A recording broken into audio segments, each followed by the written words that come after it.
আসসালামু আলাইকুম। বিবিসি আন্তর্জাতিক বিশ্ব সংবাদে আপনাকে স্বাগত। শুরুতে সংবাদ শিরোনাম, পরে বিস্তারিত। বাংলাদেশের সর্বশেষ গুরুত্বপূর্ণ আপডেট সংবাদে আপনাকে স্বাগত। শুরুতেই সংবাদ শিরোনাম, পরে বিস্তারিত। প্রথমেই জানাবো আমাদের হাতে থাকা সর্বশেষ গুরুত্বপূর্ণ সবথেকে তাজা আপডেট সংবাদ। জাতিসংঘের অধিবেশনে যোগ দিতে আজ নিউ ইয়র্কে যাচ্ছেন প্রধান উপদেষ্টা। জাতিসংঘের সাধারণ পরিষদের ৮০তম অধিবেশনে যোগ দিতে অন্তর্বর্তীকালীন সরকারের প্রধান উপদেষ্টা অধ্যাপক ড মোহাম্মদ ইউনূস আজ যুক্তরাষ্ট্রের নিউ ইয়র্কের উদ্দেশ্যে ঢাকা ত্যাগ করবেন। সফরসূচি অনুযায়ী তিনি নিউ ইয়র্কে পৌঁছাবেন ২২শে সেপ্টেম্বর এবং ২৬শে সেপ্টেম্বর সাধারণ পরিষদ অধিবেশনে ভাষণ দেবেন। এরপর ২ অক্টোবর আবার তিনি দেশে ফিরে আসবেন। এরপর জানাবো অন্তর্বর্তীকালীন সরকারের কাছে জাতির যে প্রত্যাশা ছিল তা তিনি পালন করতে পারেননি। ইসলামী আন্দোলন বাংলাদেশের সিনিয়র নায়েবে আমির মুফতি সৈয়দ মোহাম্মদ ফয়জুল করিম বলেছেন, অন্তর্বর্তীকালীন সরকারের কাছে জাতির যে প্রত্যাশা ছিল তা তিনি পালন করতে পারেননি। এখন অন্তর্বর্তীকালীন সরকার কোনো একটি দলের দিকে ঝুঁকে যাচ্ছে, এতে তারা নিরপেক্ষতা হারিয়ে ফেলেছে। এদিকে রাবিতে শিক্ষার্থীদের আন্দোলনের মুখে পোষ্য কোটা বাতিল। রাজশাহী বিশ্ববিদ্যালয়ের বিরাজমান অস্থিতিশীল পরিস্থিতির কারণে প্রতিষ্ঠানটির সুবিধা নিয়ে বিশ্ববিদ্যালয় ভর্তির কার্যক্রম স্থগিত ঘোষণা করা হয়েছে। আজ বিশ্ববিদ্যালয়ের অফিসিয়াল ফেসবুক আইডি থেকে দেয়া এক সংবাদ বিজ্ঞপ্তিতে তথ্যটি নিশ্চিত করা হয়। সেখানে পোষ্য কোটা চালু করা হয়েছিল শর্ত সাপেক্ষে, তবে শিক্ষার্থীদের আন্দোলনের মুখে সেই পোষ্য কোটাও বাতিল করে দিয়েছে শিক্ষার্থীরা। এবারে জানাবো এনসিপির নাম পরিবর্তন হচ্ছে না বললেন আব্দুল হান্নান মাসুদ। জাতীয় নাগরিক পার্টি এনসিপির নাম পরিবর্তন করছে না, বরং একাধিক দল এনসিপির সঙ্গে একীভূত হওয়ার জন্য আলোচনা চলছে বলে জানিয়েছে দলটির জ্যেষ্ঠ মুখ্য সমন্বয়ক আব্দুল হান্নান মাসুদ। আজ সামাজিক যোগাযোগ মাধ্যমে এক পোস্টে তিনি এই তথ্য নিশ্চিত করেছেন। এবং সর্বশেষ জানাবো শেখ হাসিনার শেষ ৫ বছরে আওয়ামী লীগ নেতাকর্মীদের হামলা নির্যাতনের শিকার হয়েছেন ১৪৭ জন সাংবাদিক। দায়িত্ব পালনকালে সাংবাদিকদের নির্যাতন করা হয়েছে শেখ হাসিনার সময়ে। দীর্ঘ ১৭ বছর ধরে শেখ হাসিনা প্রতিনিয়ত সাংবাদিকদের উপর তার নেতাকর্মীরা নির্যাতন চালিয়ে গেছে, তবে শেষ ৫ বছরে ১৪৭ জন সাংবাদিকদের উপর অত্যাচার ও নির্যাতন চালিয়েছে আওয়ামী লীগের গুন্ডা পান্ডা বাহিনী। প্রিয় দর্শক, এতক্ষণ শুনছিলেন সংবাদ শিরোনাম, এবারে বিস্তারিত। তবে তার আগে বন্ধুরা অনুরোধ থাকবে এই সংবাদটিতে একটি লাইক দিন। এই চ্যানেলে আপনি নতুন হয়ে থাকলে আমাদের সংবাদটি দেখতে দেখতে চ্যানেলটি সাবস্ক্রাইব করে রাখুন। কমেন্ট করে বন্ধুরা আপনার মূল্যবান মতামত জানিয়ে দিন আপনি বিশ্বের কোন দেশ থেকে বা বাংলাদেশের কোন স্থান থেকে আমাদের সংবাদটি দেখছেন এবং শুনছেন। আর বন্ধুরা এই সংবাদটি আপনার সোশ্যাল মিডিয়া ফেসবুকে শেয়ার করে বন্ধুদেরও দেখার সুযোগ করে দিন। এবারে বিস্তারিত। জাতিসংঘের অধিবেশনে যোগ দিতে আজ নিউ ইয়র্কে যাচ্ছেন প্রধান উপদেষ্টা। জাতিসংঘ সাধারণ পরিষদের ৮০তম অধিবেশনে যোগ দিতে অন্তর্বর্তীকালীন সরকারের প্রধান উপদেষ্টা অধ্যাপক ড মোহাম্মদ ইউনূস আজ রোববার ২১শে সেপ্টেম্বর দিবাগত রাতে যুক্তরাষ্ট্রের নিউ ইয়র্কের উদ্দেশ্যে ঢাকা ত্যাগ করবেন। সফরসূচি অনুযায়ী তিনি ২২শে সেপ্টেম্বর নিউ ইয়র্কে পৌঁছাবেন এবং ২৬শে সেপ্টেম্বর সাধারণ পরিষদ অধিবেশনে ভাষণ দেবেন। এরপর ২ অক্টোবর তার দেশে ফেরার কথা রয়েছে। সফরে প্রধান উপদেষ্টার সঙ্গে থাকবেন ৪ জন রাজনৈতিক নেতা।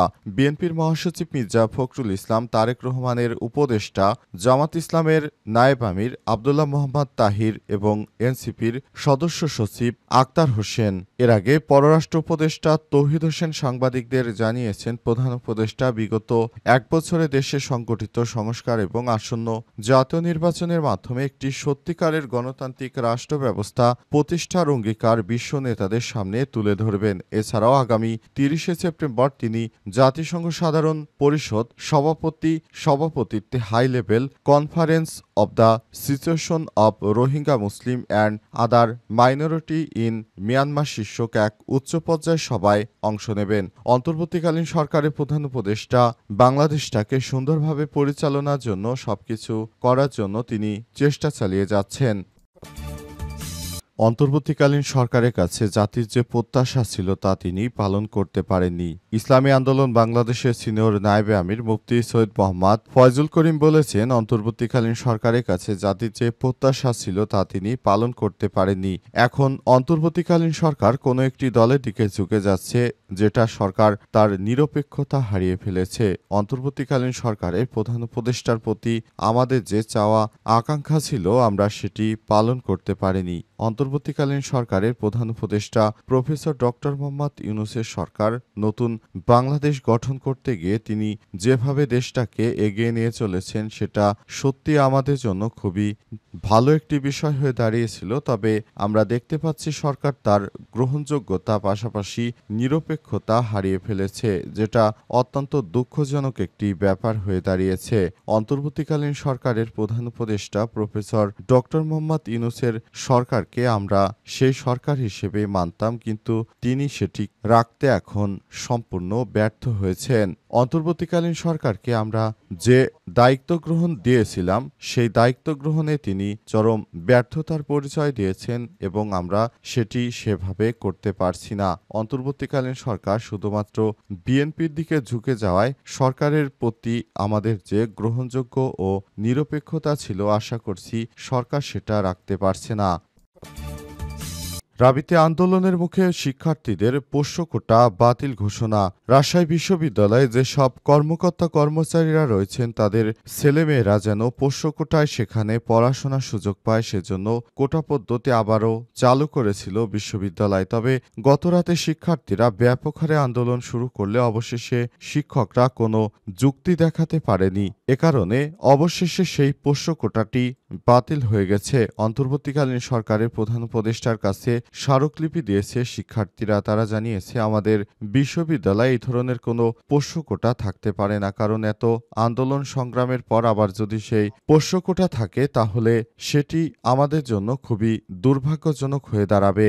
এ সময় ক্যাম্পাসে শিক্ষার্থীদের উত্তাল স্লোগানে মুখরিত হয়ে ওঠে। অবস্থার বেগতিক পরিস্থিতি দেখে তখন তারা নানা রকম কর্মকাণ্ড পরিচালনা করে শেষ পর্যন্ত বিশ্ববিদ্যালয়ের ফেসবুক পেজের মাধ্যমে শিক্ষার্থীদেরকে শান্ত করার চেষ্টা করেন উপাচার্য। উপাচার্য জানান যে শিক্ষার্থীরা যে আন্দোলন সংগ্রাম করছে, তার সঙ্গে বিশ্ববিদ্যালয়ের শিক্ষকরাও একত্রতা প্রকাশ করছেন। এই আন্দোলনের মাধ্যমে শিক্ষার্থীরা নতুন বাংলাদেশ গড়ার জন্য তারা যেভাবে কষ্ট করে যাচ্ছেন, সেটা খুবই ভালো একটি বিষয় এবং এই ব্যাপারটি শিক্ষকদের জন্য খুবই ভালো একটি বিষয় হয়ে দাঁড়াবে। তাই শিক্ষকরাও চান এই বিশ্ববিদ্যালয়ে আর কোনো পোষ্য কোটা থাকবে না। রাতেই তাই জরুরি ভিত্তিতে এই পোষ্য কোটা বাতিলের সিদ্ধান্ত নেয় রাজশাহী বিশ্ববিদ্যালয়ের উপাচার্য। তখনই শিক্ষার্থীরা অবশেষে শান্ত হয়ে যায়। এর আগে শিক্ষার্থীদেরকে শান্ত করার জন্য বিভিন্ন প্রতিশ্রুতি দিয়েছিলেন, তবে শিক্ষার্থীরা সেগুলো মেনে নেয়নি।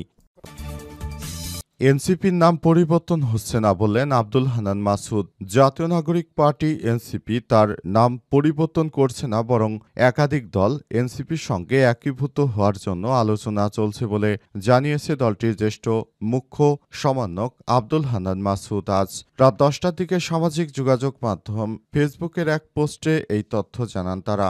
নিজেদের ভেরিফাইড ফেসবুক আইডির এক পোস্টে মাসুদ লিখেছেন, এটা স্পষ্ট এনসিপির নাম পরিবর্তন হচ্ছে না। এক বা একাধিক দল এনসিপির সঙ্গে একীভূত হওয়ার ব্যাপারে আলোচনা চলছে। আর ইনশাআল্লাহ তরুণদের শক্তিসমূহ ঐক্যবদ্ধ হলে বাংলাদেশের রাজনীতিতে এক নতুন যুগের সৃষ্টি হবে। এর আগে শুক্রবার 19 সেপ্টেম্বর রাজধানীর শাহবাগে শহীদ আবু সাইদ ইন্টারন্যাশনাল কনভেনশন সেন্টারে প্রথমবারের মতো সারা দেশের নেতাকর্মীদের নিয়ে বৈঠক করেছে এনসিপি। দিনব্যাপী এই আয়োজনে অংশ নেয় জেলা উপজেলা সমন্বয় কমিটির প্রতিনিধি, এনসিপির যুব উইং, যুবশক্তি, গণতান্ত্রিক ছাত্র সংসদ সহ দলটির অঙ্গ সংগঠনের প্রতিনিধিরা। তারা তাদের কার্যক্রমকে বেগবান করার জন্য অন্তর্বর্তীকালীন সরকারের সময় তারা নানাভাবে চেষ্টা চালিয়ে যাচ্ছে। অন্তর্বর্তীকালীন সরকার যেন নতুন বাংলাদেশ গড়তে পারে এবং আগামীতে শিক্ষার্থীরা ক্ষমতা আসতে পারে, সে ব্যাপারে তারা বদ্ধপরিকর। অন্তর্বর্তীকালীন সরকার বাংলাদেশের জন্য যথাযথ দায়িত্বশীল ভূমিকা রেখেছেন। তিনি ক্ষমতায় আসার পর থেকে নানা রকম চ্যালেঞ্জের সম্মুখীন হয়েছেন।